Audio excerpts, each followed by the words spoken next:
Welcome, boys and girls, fellow friends, ladies and gentlemen. Do you know anything about carbon? Well, if you don't, or maybe even if you do, that's what this channel is for. Welcome to Carbon Forum, where we together can learn and even discuss more about our environment, in it, carbon. So, let's strive to save our planet together now, shall we? Why do we need these so-called tools for any carbon project development? So, blockchain is the fundamental of system where we can claim that the system is transparent.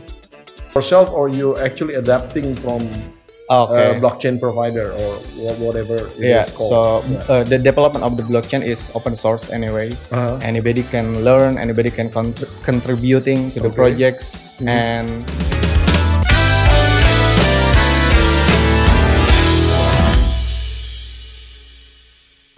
Bismillahirrahmanirrahim. Assalamualaikum warahmatullahi wabarakatuh. Yes, oh yes. We are with the Carbon Forum again, and the carbonizers, carbon activists, carbon friends all over the world. Welcome back to another episode of Carbon Forum. With me, Pombidai Daitulo, as always. Today, it's going to be very interesting because we're going to discuss something different, because in the past, we talked a lot of things related to policies and then human resources. Now we will be focusing ourselves in discussing about blockchain and also digital MRV. MRV means measurement, reporting, and validation for carbon project development, of course. And with me, there's already somebody who's an expert in IT. He's from the company called ROXI, Rantai Oxygen Indonesia, and his name is Gungun Febrianza. Welcome, Pak Gungun. How are you? Thank you, Pak Pompi, for having me here. Good. I'm good. Yeah. So, what is your role in ROXI? Can you explain? Yes. Now I have been assigned as Chief Innovation Officer. Innovation Officer. Wow. Yes. So you know how to innovate, definitely. Yes. And okay, tell me about blockchains and digital MRV. Why do we need these so-called tools for any carbon project development? Yeah. Okay. If we look to the markets, and there is a lot of update right now, like carbon core principle from the ICPCM, and we need to make like high quality carbon projects. So blockchain is the fundamental of system where we can claim that the system is transparent. Okay. Yes. So blockchains will guarantee the transparency of any project. Yes. That's the thing, right? Yeah. Why is that? Because if we store the data in the centralized system, there is a problem there. For example, in the centralized system, there is human error, and then there is like human antagonists. They can cheating on the system, and changing the data, and then we can claim there is high integrity or transparency if you store the data using centralized system. Yeah. So you're saying that blockchains will mitigate the risk of so-called super users to abuse their powers, right? Yes. Because normally when you have a database, the super users can always access and then change things accordingly to his or her wishes, right? Yeah, correct. So instead of that, the blockchains will prohibit that to happen. Is that right? Yes. If I understand it, blockchain is actually a method on encryption, right? One of the method of encryption based on a sequential sort of scheme.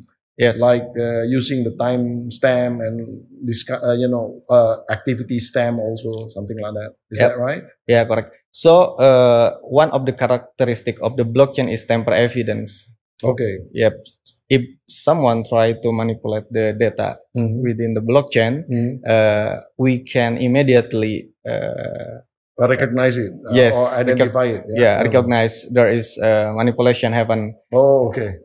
Actually, so okay, but this blockchain technology, as far as I'm concerned, Indonesia hasn't got it yet, right? I mean, we don't have it yet, right?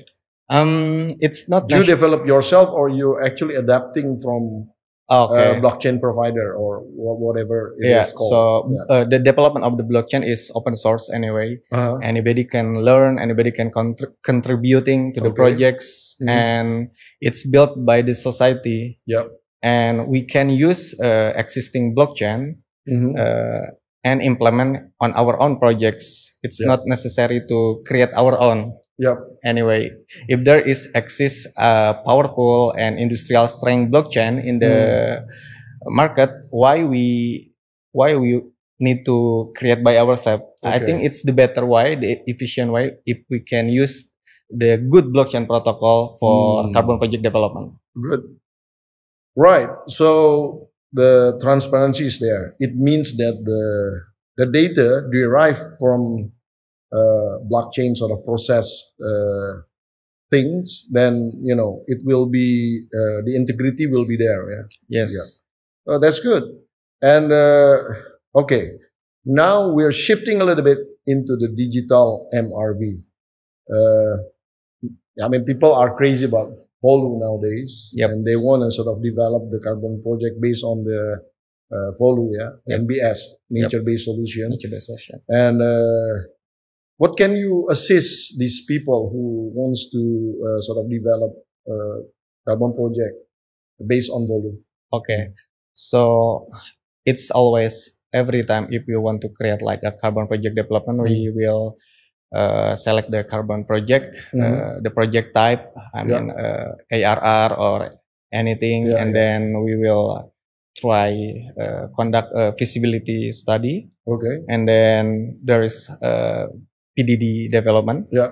And on the PDD we need locally we call it DRAM and drum. Yeah, in Indonesian. Yeah. In the PDD, we need to create like how we will monitor the projects before it gets validated by the auditor. I see. Okay. And it will be good if we can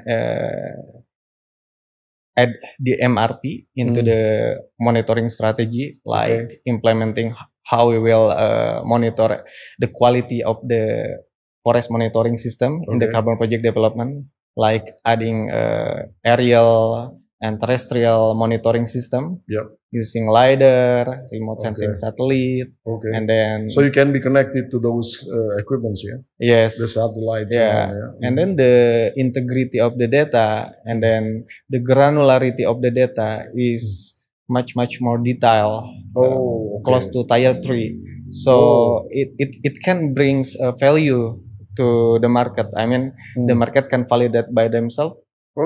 If they want to see the projects, the activity year by years, and that will be good for the market. I see. But what sort of data you want to sort of gather from these Volu, from the forest, basically? Yeah. To enable the project development to earn this sort of recognition. Okay, so because the market now is not only talk about the carbon credits, but also the biodiversity credits. Biodiversity, that's the word. Yeah. So we need to gather the data, the plant health and the soil characteristics, and then the trees, and then the biodiversity data, animals and all the things within animal. it. And there's a lot of approach to monitor. In biodiversity, for example, there's DNA barcoding. Yeah, that's much more better than population genetics. And then there's also integrating cognitive computing, like the IoT system. That will connect into our dashboard, so we can monitoring the hotspot and then the pattern of the animal. That's good. But you're saying about DNA sort of identification. What sort of sensor you need to achieve that kind of things? For DNA barcoding. I think so. You actually take the animals and then sort of take the DNA samples, or can you actually do remotely? For DNA barcoding, we need to ground truth monitoring straight away. In the areas, and then we will analyzing the sample from the place. And then you put the barcodes within it that can actually identify the subjects, or Yep, the market will make it become standard in the future, and then there's also sensors, also data. Sensors data that will make it more comprehend for the monitoring system for forest and the biodiversity. Right. Well, tell me more about at which stage now you are in this kind of activities. What I'm saying is, have you done a lot of implementation, or did you just sort of do a piloting project, or have you even managed to do the whole project development until it's actually claiming the carbon credit? Yes, that's the good things is in Melkor Group Indonesia we have 4 subsidiary company which is focused on carbon project development, Muller Carbon Capital, and then there is also Perisai Alam Sejahtera, which is social forestry, and then there is ROXI, which will focus on the technology. So what we have is the concession, and then we can monitor using ROXI, the technology, because if we depends too much on the foreign, it's really expensive. So we need to do by ourselves, piloting by ourselves in the field. Okay, but you merely you are just a system integrator, right? You don't actually produce the device yourself. Yes. I mean, the device. Basically, you're buying a lot of equipments and then you just integrate them into one system, right? Correct. Yeah, okay. Yeah. That's fine. Okay. Now, there are a lot of carbon developments in other sectors also. Like, for example, in the transportation and also in energy. How would you, have you actually been sort of connected to these sectors at all to implement this the MRV sort of concept? Okay, we are aware there is 170 carbon credit types. It's from the report from ecosystem marketplaces. And because we have the capacity in the IoT and sensors, we can also jumping into other areas like energy, biochar. Okay, using the same approach. Yep, because the methodology is there exists. We just need to understand how it works. The business process, Yes, and then, for example, for EV charging infrastructure. So, but you're going to use different kind of sensor and measurement equipment, right? Yep. All right. So, yeah, it's good to hear that somebody is doing it, and because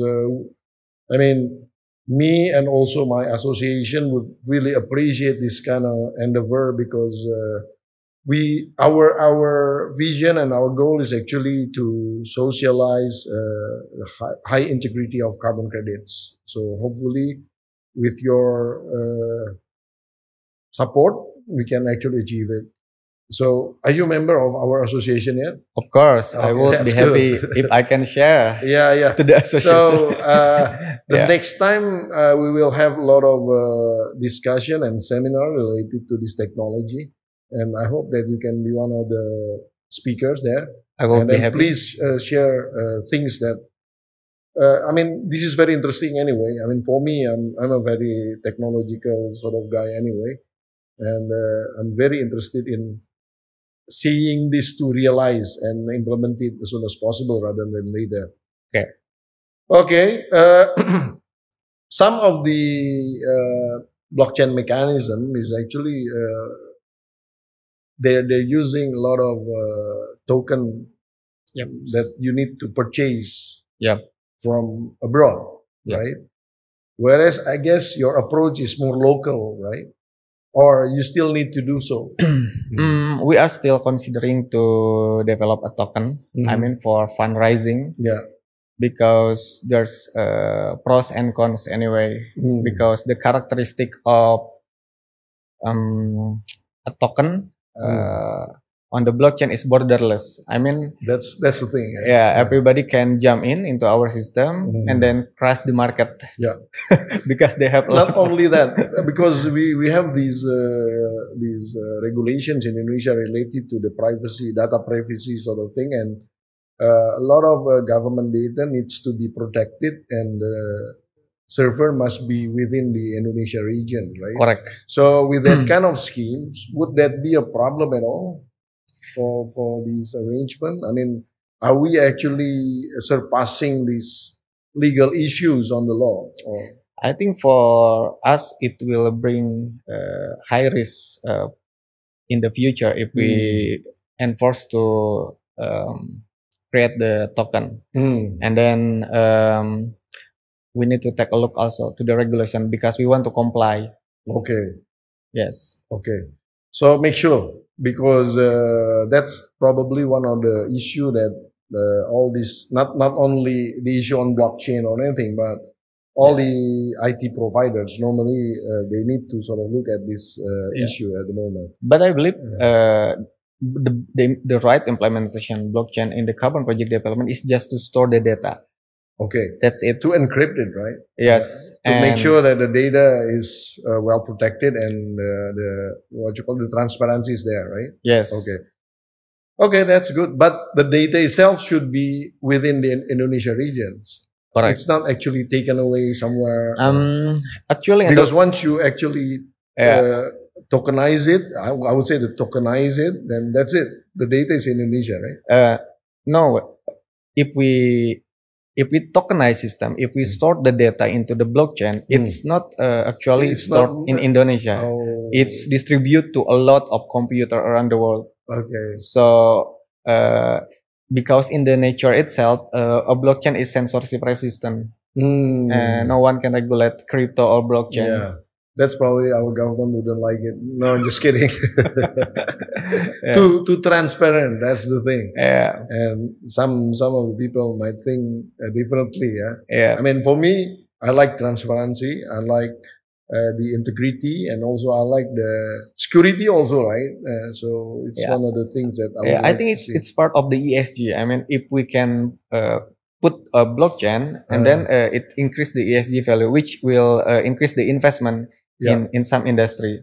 So, but please remember that the governance is there, right? The issue on governance is there. Yeah. And when you actually surpassing the law, that would be reducing a little bit the value of the ESG, actually. Correct. Yeah. Yeah. Don't worry about it. We are not actually, I mean, I'm just raising issues that some other people might not think of. So better in the futures, we will be careful and we look at this problem closely. Yeah. Might as well we change the law. Yeah. So it will allow you to use blockchains without any hurdles whatsoever. Yeah. Okay. Okay, we talk about a lot of things related to the MRV, blockchains, and perhaps you have any sort of expectation from the government on this kind of activities. I think support in the regulation itself, because in the private sector there's a lot of innovation and opportunities. If the government support, that would be good for a lot of youth that has a big sense and responsibility for the environment, not only for business, but also we care also with our country and our planet anyway. Yeah. Sounds good. And then perhaps you want to address a few things to the audience with your own words, please, 1 or 2 minutes. Oh, okay. For the youth, there's a lot of big opportunities right now in the green job transition. I think it's the right time for you to learn about climate science and climate technology. That will be good for the youth future. Thank you, Pak Gungun, for joining us. It was a great pleasure to discuss these very interesting topics related to blockchain and the MRV. And definitely, we will be inviting you again in the futures. And Thank you so much. maybe you can update us with your sort of We'll be happy. development. Thank you. And ladies and gentlemen, decarbonizers, carbon activists, carbon friends all over the world. That was Mr. Gungun Febrianza from the ROXI, Rantai Oxygen Indonesia. And I remind you that the integrity and the transparency on the carbon project is very important. So make sure that you are actually using this implementation on blockchain and the MRV correctly. Otherwise, then pursuing carbon development is not worth anything at all. So that was our discussion, very interesting, and we look forward to see you again in the future. And please join us in another episode of Carbon Forum with me, Pompi Dayatullah. Until then, goodbye for now. Assalamualaikum warahmatullahi wabarakatuh. Waalaikumsalam.